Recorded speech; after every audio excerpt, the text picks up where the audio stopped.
রাষ্ট্র কাঠামো মেরামতের ৩১ দফা বাস্তবায়নে দেবিদ্বারে বিএনপির প্রস্তুতি সভা অনুষ্ঠিত। বিএনপির ভারপ্রাপ্ত চেয়ারম্যান দেশনায়ক তারেক রহমানের রাষ্ট্র কাঠামো মেরামতের ৩১ দফা বাস্তবায়নের লক্ষ্যে কুমিল্লার দেবিদ্বারের কেন্দ্রীয় বিএনপি নির্বাহী সদস্য ও বেলজিয়াম বিএনপির সভাপতি মোহাম্মদ সাইদুর রহমান লিটন এর ফোরাম কর্তৃক ৩১ দফা বাস্তবায়ন প্রস্তুতি সভা অনুষ্ঠিত হয়েছে।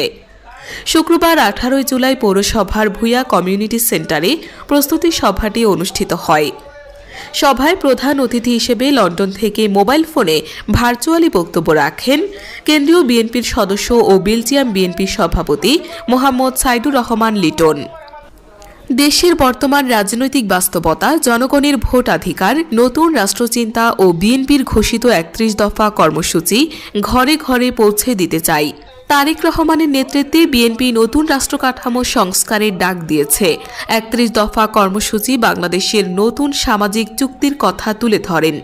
বক্তব্যে তিনি আরও বলেন, আমি ক্ষমতার জন্য নয়, জনগণের সেবা করার জন্য রাজনীতি করতে চাই।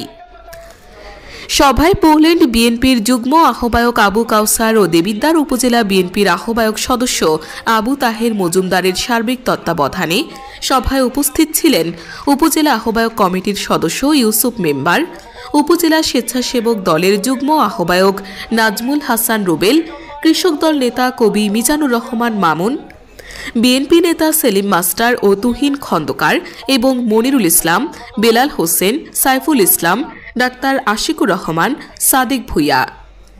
এছাড়াও উপস্থিত ছিলেন এম.এ. বাশার, সোহেল রানা, ফারুক হোসেন, রাসেল মেম্বার, জামাল হোসেন ভূঁইয়া, আনিসুল হক মাস্টার, মোহাম্মদ শাহিন, বাসির মিয়া, শিহাব সরকার, হেলাল সরকার, বশির ভূঁইয়া, এম আলাউদ্দিন সহ উপজেলা বিএনপির অঙ্গ সহযোগী সংগঠনের নেতাকর্মীরা।